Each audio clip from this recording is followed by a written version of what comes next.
Hi, Amazon sellers. This is Chris McCabe of e-commerce. Chris, I'm here with TJ Highland of Payoneer. How you doing, TJ? Very well, Chris. Thanks for having me. Yeah, no, I mean, it's an exciting time of year, right? Prosper's coming up. I wanted to catch up with you, talk a little 2020, what you're focused on. You're going to have a booth, right? You're sponsoring. Yes, for sure. So We're you'll always be, at Prosper. It is, I feel, the best e-commerce show that in the circuit, so to yeah, say. I think so globally, not just in the US. It's the biggest. And I just think we probably should stop for a second and talk about why we do Prosper. Why we do Prosper every year. I mean, I'm doing the Seller Performance Panel and I do a workshop.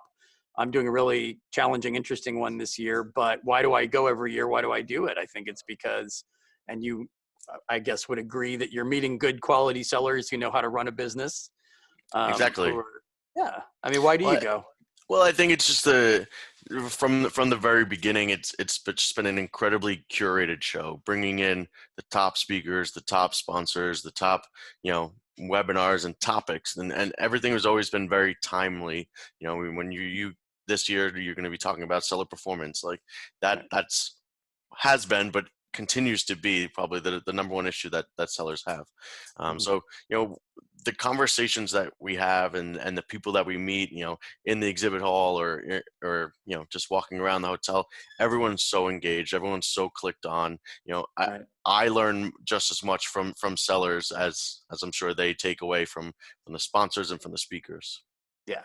I meet a lot of sellers who their game is tight. They've put a lot of thought into the types of subjects that come up at Prosper. And I don't get that everywhere. Like you said, there's more expertise vetting, Yeah, which I for approve sure. of and applaud. And Yeah. I think sellers get it, speakers get it. It encourages the best minds to keep coming back every year. And I think it helps even with sponsors, what the content is, even in a private conversation you're going to have with a seller down on that level. Right. So, Just it makes them ensures that everything that no one's wasting their time, that everyone's going to get something from it.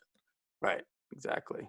So, and we've talked privately, we can talk about it now, how people are growing their businesses. I mean, has that changed?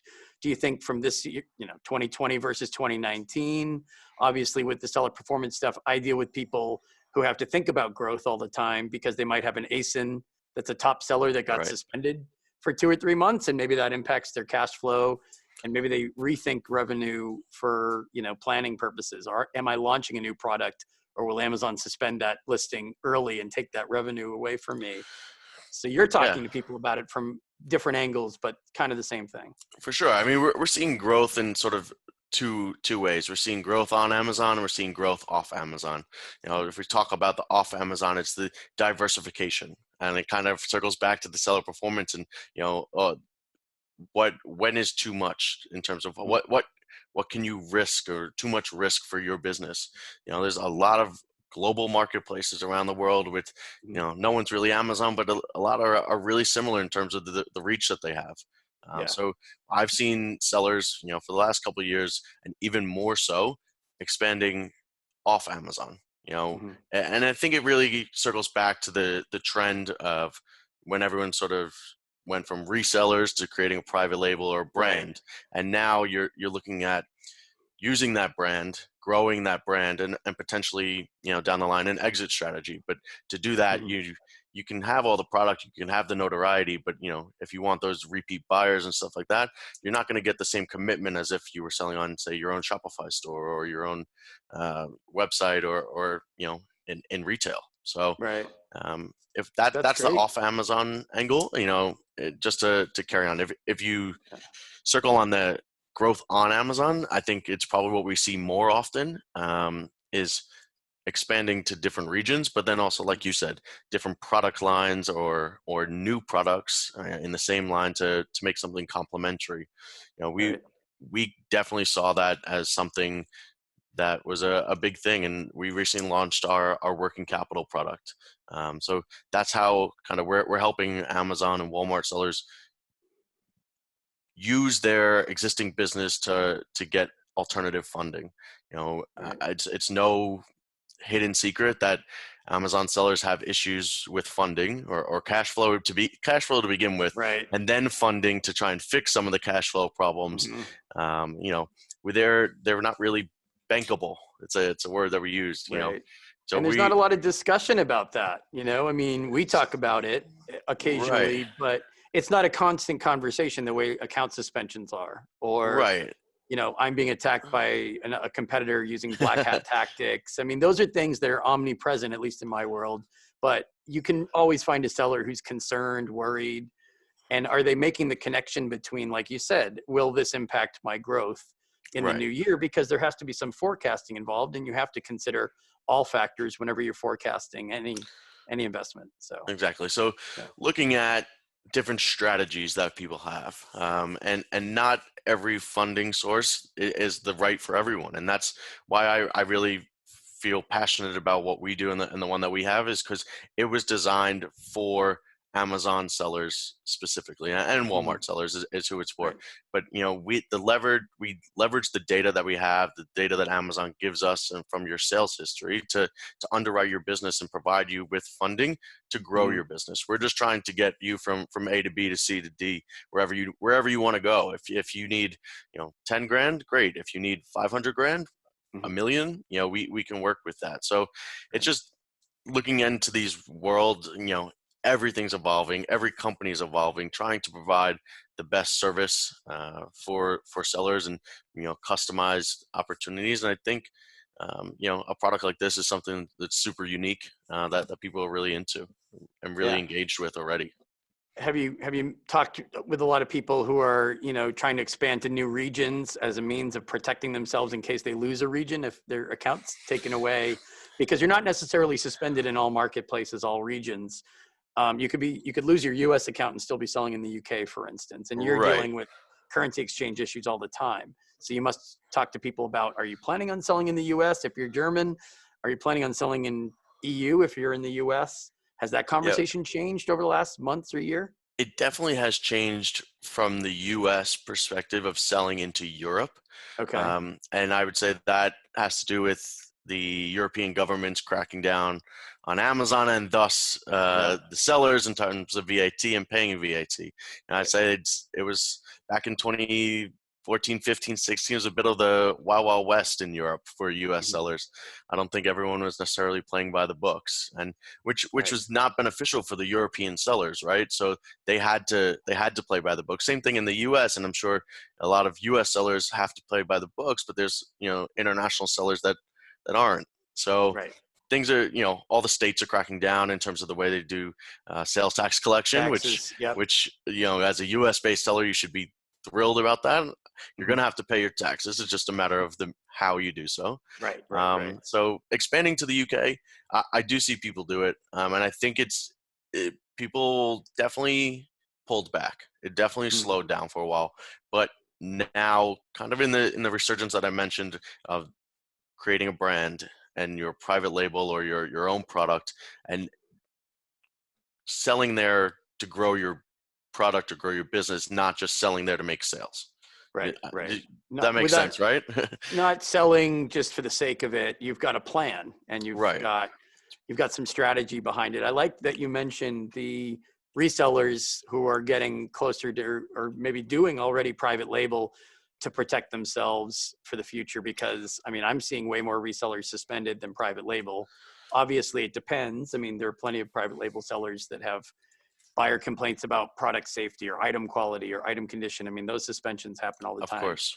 But resellers have different challenges. And I think they're scared. I think they see how notice infringement claims from brands are going Yep. in way more often now than they were 2 years ago. And they're worried about counterfeit complaints. Amazon's Right. trying to prove to the world that they've got a great blueprint and game plan for preventing counterfeits. Their feet are in the fire. They have to prove it.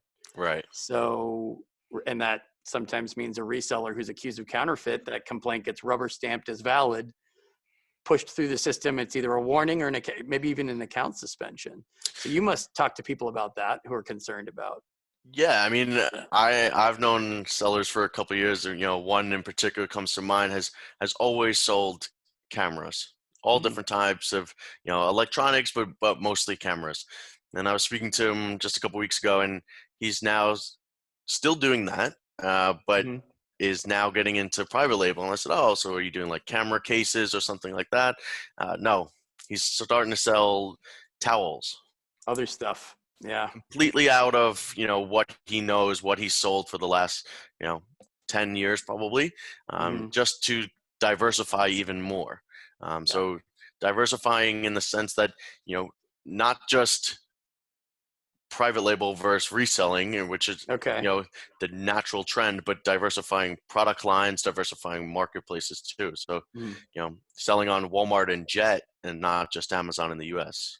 Right. So when you're having that growth conversation and when you talk to people at Prosper in March, you're going to be talking about diversification, not just adding things. You might be taking some products away or taking some categories that they sell in and swapping those out for better categories. I mean, that's part of the growth conversation too, for some people, right? Right. Sometimes it's, Yeah. addition by subtraction, right? So Right. positioning yourself and ensuring that you are in the right place to succeed on the right marketplaces. If Right. you look at some of the European marketplaces and even in the US, there's Mm, ones that are very specialized. mm, If you sell clothes and you have your private label of clothes or, technology, and I forget the name of it, but one of the ones in Germany mm. is super Right. high on technology. So Mhm. if you sell some sort of electronic technology tools and stuff like that, maybe put less on X marketplace and more on that one, and Right. you'll reap the benefits because someone who's going to that marketplace to buy knows that they're going to buy electronics. Whereas you go to Mhm. Amazon, you can get anything under the sun. Right. Yeah. And I'm glad that you're having those kinds of conversations that are more nuanced with people around strategy because, like I said, this is a topic that might be glossed over in some conferences with some um, with some experts who want to just talk about more and more and more, and they don't want to talk about making smart decisions around maybe you should change what you're doing now. I'm sure it's working. Everyone that we talk to is doing pretty well on Amazon, much better than they are in other marketplaces. Right. But maybe they can um, alter some facets to their business and still grow without Right. So necessarily if just if you're staying the doing same. if you're doing Yeah. 100% on Amazon, say pull that back to 80%, take Right. that 20% and grow that 3 times over on a different Mhm. marketplace or a different channel or a different region, or Right. or take the 20% of your profits and try and go to a different product line or something like that. Right. And Or it's a if you need hedge too. You're not exactly all your eggs in one basket, which with what we do all the time, suspension and reinstatement work, there's the fear that I could all of a sudden have all my inventory in FBA that's stuck there. My funds will be frozen until the suspension is resolved. And I don't know when exactly my appeal will be accepted and I'll be reinstated to sell again. So you've got three giant question marks. And of course, you're not making any new orders, new sales while you're suspended, which could be a week, could be a month, right. you know. So Um, sort yeah. of having a plan B without necessarily going plan B, just in case you need there. You don't want to have Mhm. to start over from zero when you have zero coming in. So, Yeah. like you said, a smart hedge, a strong business plan, a strong, Mhm. doomsday plan almost. Yeah, I know. Just being prepared. I mean, Yeah, that's just business preparation. You're probably worried about keeping your employees working with you and creditors. I mean, people have a lot of different concerns they have to think about. It's a tough place to sell sometimes, Amazon. You have to plan way ahead if you can. So yeah. yeah. And I think people are starting to realize that, and Mhm. and I think a lot of the news surrounding the counterfeit claims is Mhm. maybe not deterring or deferring the buyers as much, Mhm. but from a seller perspective, you want to ensure that you are going to be viewed as a reputable business, and you don't want to have to constantly fight these claims, whether it's a reseller or even a private label, as you mentioned, Mhm. as this is my brand, I'm selling the right things, but Amazon and overall has this counterfeit claim. So if anyone Yeah. buys something from you and it's not exactly what they wanted, oh, this is Mhm. fake. This is I this is know, not isn't that real. crazy? Even if it's private label, we Exactly. have tons of we have tons of these complaints, and like I said, Amazon's rubber stamping them as valid. An inauthentic item complaint or a counterfeit complaint, and of course, how does the conversation start with the client? They say, "I'm a private label seller. What do you mean? These are my Right. products. Why am I Like showing how is you?" how is it counterfeit? Well, I had somebody last week. They kept the product quality teams at Amazon kept saying your supplier is not verifiable. They didn't like what Oh, they saw when they went to their website, or maybe there was a website link missing or something from the appeal that they sent in, but it's their own stuff. It's a manufacturer of their own private label products. So maybe that buyer wasn't 100% familiar with the product when they said it was counterfeit. right. And then So, it's what you run. I mean, that's yeah, the world of selling on marketplaces, where right. there always is that sort of overlord, and Hmm. they make the rules one way Right. or another. They're in charge, but then you're also grateful for them because they give you the Mhm. traction that you Right. wouldn't get on your own store. So it's a little bit Exactly. of a necessary evil from both sides. Right. Both So sides need each everybody, other. yeah, yeah.